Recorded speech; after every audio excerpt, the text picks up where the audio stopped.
They lost every conventional war they fought, but in the shadows, they've been perfecting a different weapon: fear. Pakistan's generals no longer dream of marching into Delhi. They dream of holding the world hostage with the push of a nuclear button. Because sometimes the danger isn't the size of a country's arsenal, it's who has their finger on the trigger. And when that trigger is guarded not by civilians but by generals with political ambitions, the world stops being safe. Pakistan's nuclear button is not in Islamabad. It's in the hands of a man in Rawalpindi who told the world Hindus and Muslims cannot live together. Field Marshal Asim Munir's words are more than provocation. They are a warning shot, followed swiftly by bloodshed in Pahalgam. And as Washington rolls out the red carpet for Pakistan's military, the question no longer is whether the US will rein them in, but whether it ever intended to. Hello and welcome. You're watching Statecraft with me, Geeta Mohan.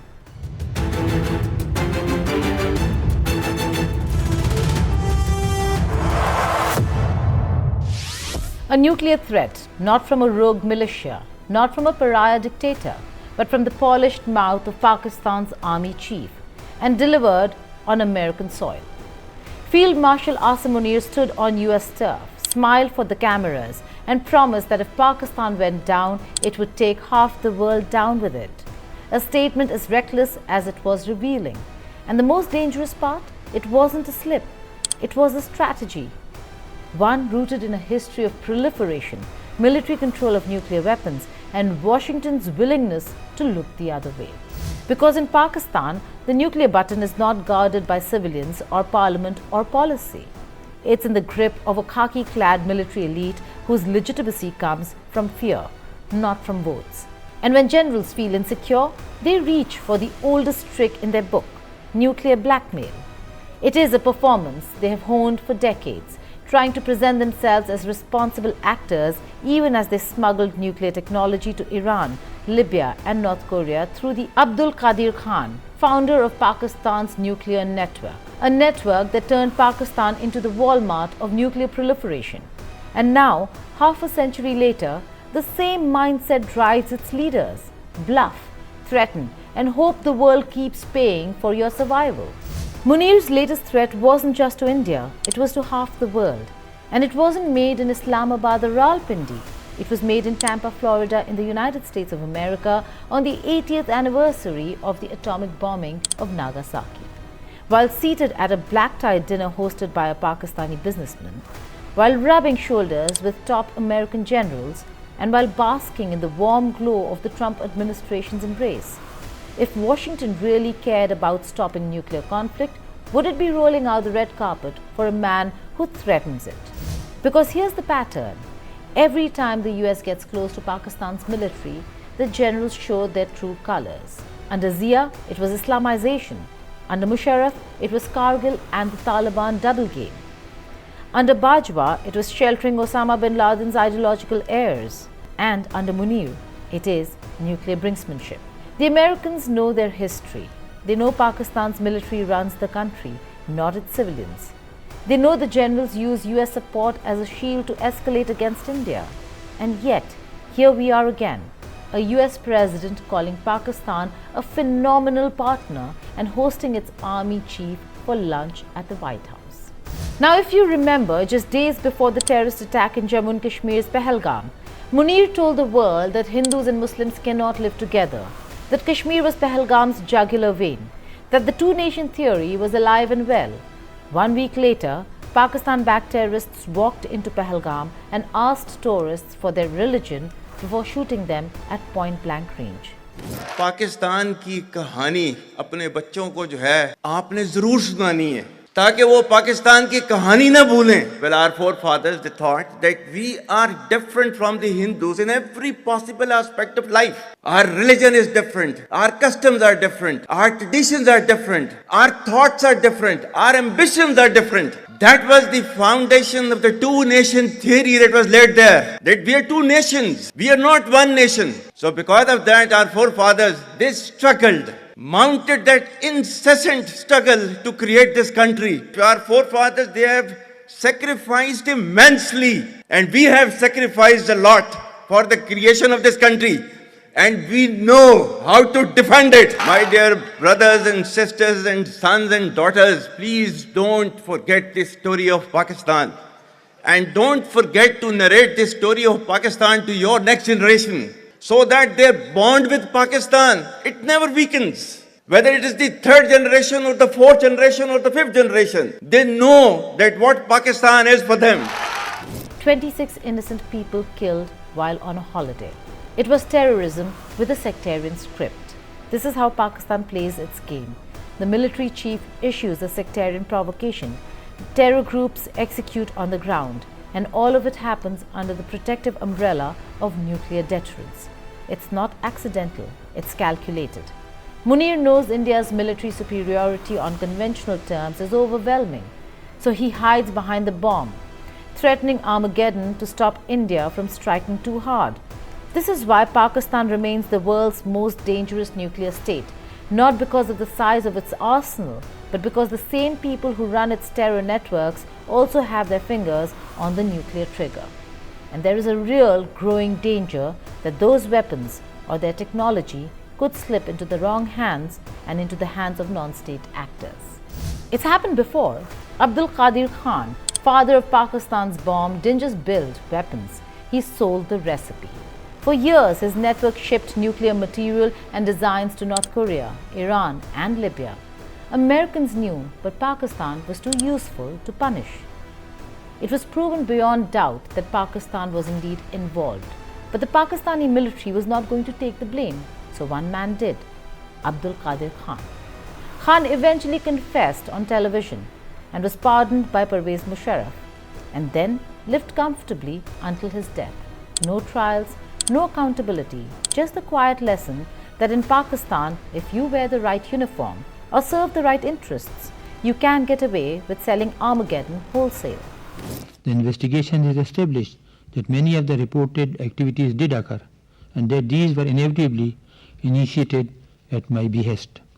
In my interviews with the concerned government officials, I was confronted with the evidence and the findings, and I have voluntarily admitted that much of it is true and accurate. This is why Munir can stand in America and make his threats, because Washington has taught Pakistan's generals that there is no cost, no sanctions, no diplomatic isolation, just another polite lunch in the White House dining room. Trump has repeatedly claimed he brokered peace between India and Pakistan after the Pahalgam terror attack and Operation Sindoor, a claim New Delhi firmly rejects. But in Islamabad, Trump's words were gold. They nominated him for a Nobel Peace Prize for his role. Yes, a Peace Prize recommendation from the same state whose army chief was threatening nuclear war from American soil. You can't make that up. And then there is the Indas. Since the 1960 Indus Waters Treaty, India has been restrained in using the river's waters for its own development. But after Pahalgam, Delhi put the treaty in abeyance. Islamabad responded not with diplomacy, but with a threat: build a dam and we'll blow it up. Munir himself promised to destroy any Indian infrastructure on the Indus. The message was clear: Pakistan is willing to weaponize even water, and once again, the shield behind which it hides is nuclear escalation. Munir's performance in Tampa was also a signal to his domestic audience. Pakistan is in free fall, politically unstable, economically bankrupt, and socially fractured. When the generals feel their grip slipping, they wrap themselves in the flag and shout about nukes. It reassures the hawks at home and forces the world to keep taking their calls. The fact that this time he made the threat from US soil wasn't an accident. It was a calculated flex, a way to show Pakistanis that their military can still command attention in Washington, D.C., and a way to show Americans that Pakistan can still cause trouble if ignored. We get it. Pakistan is in bed with Washington. Trump is eyeing critical minerals in Balochistan. But does that mean the US will not hold Pakistan accountable at all? Will Trump, who likes to brand himself as a deal maker who can prevent nuclear wars, call out Munir for threatening one? History says no. When America needs Pakistan, whether for Afghanistan, for Iran-backed channels, or to keep China guessing, it turns a blind eye. In this transactional relationship, nuclear blackmail isn't a bug. it's a feature. And right now, Munir is playing his role perfectly. And we had Pakistan in. It looks like we're going to be making a trade deal with Pakistan. And it's a beautiful thing to watch. To be, inshallah, a real win-win situation for Pakistan and the United States. और इसमें जो investment की उन्होंने बात की है, उन्होंने एक सेक्टर की बात की है, but there are number of sectors. Energy से हम शुरू करेंगे और फिर मिनरल्स एंड माइनिंग है, सारा IT and the digital infrastructure and the new economy that we are talking about. सारा जो मकसद भी ये था और है कि trade and investment have to go hand in hand. For India, the danger is immediate. A Pakistan emboldened by American hospitality will push harder on Kashmir, escalate terror attacks, and keep raising the nuclear stakes to limit Delhi's responses. Pahalgam massacre was a template. Sectarian incitement at the top, a mass casualty attack on civilians, and then the quiet hope that India will hold back to avoid triggering a nuclear exchange. The tragedy is that this formula works, because Washington keeps signaling that it values Pakistan's cooperation more than it values India's security. This isn't just about nuclear weapons, it's about who controls them. In stable democracies, military takes orders from civilian governments. In Pakistan, military is the state. Parliament is a sideshow, prime ministers are disposable, and when the army chief feels powerful enough, the next step isn't just more threats, it could well be a coup. Silent or open, it wouldn't be the first time a general took the presidency. Munir has already been feted like a head of state in Washington. The red carpet's been rolled out. The only thing missing is the title. And if that happens, if Pakistan's top nuclear decision maker also becomes its top political authority, the world will have to deal with a one-man state whose survival strategy is permanent brinksmanship. A leader who compares Pakistan to a dump truck full of gravel ready to smash into India's shining Mercedes and doesn't care about the wreckage. That isn't deterrence. That's suicide with a side of murder. The US likes to pretend it's the responsible adult in the room. But when it comes to Pakistan, it's the indulgent parent who keeps bailing out a delinquent child no matter how many laws they break. Under Trump, that indulgence has turned into applause. Washington DC isn't just tolerating Pakistan's nuclear sabre-rattling, it's giving it a stage. And every time a Pakistani general stands on that stage, the threat to India and to global stability grows. Munir's Tampa dinner wasn't diplomacy, it was threat. The guest list included America's top military brass, Pakistani power brokers, and a diaspora eager to see their army chief feted abroad. But the script was pure Rawalpindi. Boast about nukes, mock India's economic rise, and frame Pakistan as the perpetual victim that must be kept relevant or it will explode, literally. The Americans clapped, Pakistanis cheered, and somewhere in Delhi, security planners added another red flag to their growing pile. System is something which we realize in a big way because victory is in mind. It's always in mind. If you ask to a Pakistani whether you lost or won, you say, my chief has become field marshal, we must have won only, that's why he's become field marshal. so what I'm saying that this is how you can influence the population. So it is the domestic population, it is the adversaries population, and it is the neutral population. Can rising powers be accommodated? That's a question you have to ask, and you will get the answer yourself. So then we made inroads through our own way. And the narrative management system, by getting the social kind of a sensitive index, then getting to use the Twitters and other handles from other places.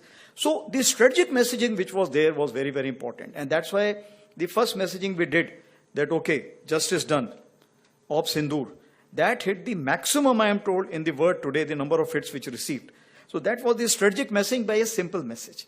And the logo which you see all over the world was created by a lieutenant colonel and a NCO. So we prepared all this. So when we were going in for this kind of Op Sindoor operations, we were also going for these things because narrative management system is important. Let's not forget, nuclear weapons are supposed to prevent war, but in Pakistan's hands, they enable it. They give cover to cross-border terrorism, to sectarian slaughter, to threat over rivers and territory. They let a failing state punch above its weight while its economy collapses and its people suffer. And the US, by treating Pakistan's generals as partners instead of pariahs, is helping them keep that punch loaded. AQ Khan network proved that Pakistan will sell nuclear technology to the highest bidder. Pahalgam massacre proved that Pakistan will slaughter civilians under the shield of nuclear deterrence. Munir's Tampa threat proved that Pakistan will escalate from US soil if it suits them. And Trump's red carpet proved that Washington will not only allow it, it will enable it. That's the real nuclear instability in South Asia. Not India's arsenal, not regional rivalries, but a military dictatorship with a bomb and a superpower willing to look the other way. Pakistan की nuclear धमकी को हमने झूठा साबित कर दिया।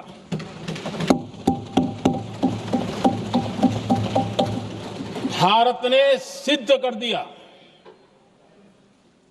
कि nuclear blackmailing अब नहीं चलेगा और न ही ये न्यूक्लियर ब्लैकमेलिंग के सामने भारत झुकेगा। So the question isn't whether Pakistan will make another reckless statement.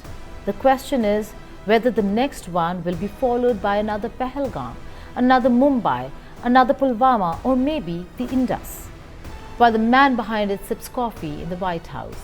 And if that's the trajectory, then the real danger isn't just Pakistan's bomb. It's the partnership that lets it keep ticking. Because as long as Washington and Rawalpindi are in bed together, every Indian city is in the blast radius. And every American handshake with a Pakistani general is another green light for the world's most dangerous nuclear state to play its most dangerous game. Thank you for watching Statecraft.